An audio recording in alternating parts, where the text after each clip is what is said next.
Hello Mzansi, welcome to Mgosa Mzansi. If today is your first time visiting this channel, please do the right thing and click the subscribe button, and also don't forget to smash the like button. Naika ay bangazibo Scots banike ma attitude nani ay niyaqaleka man. So there's a lady lo gibele stage while DJ Maphorisa performer and tried to kiss DJ Maphorisa wambamba wazamdonsa nensamo bamqosha ke bamjikisa sathi uyazama ukwenza lokho naye Maphorisa sekathi hayibo sikamangela uthi hayibo awukhona hayi kwenzakalani manje. So he was confused ukuthi hayibo, and then so guys ngiyamblame Scott ma-attitude masekanike attitude unyanya kona lokhu Scott maphuma ukuthi batolo bamdonsa while busy aperform abantu baloku bamdonsa like girls nite emahloni nawe thathana wayisa kahle kahle nje masawudonsa umuntu estage aperforma kugqwele abantu wena uvela udecide ukugibela istage yombamba umuntu like njani.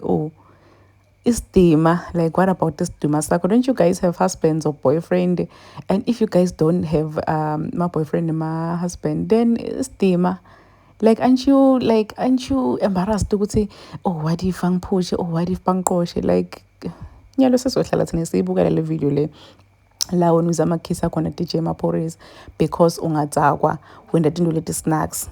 So people are laughing at this girl ukuthi hawu girl wendani manje qabanga nje sebakuhleka kuma social media bakuhlekela ukuthi you were trying to kiss a celebrity like njani.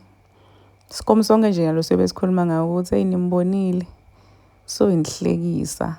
Please do comment what you think below down in the comment section. Don't forget to hit the notification bell so that you can be notified whenever I upload a new video. This is the end of my video. Sanghembe.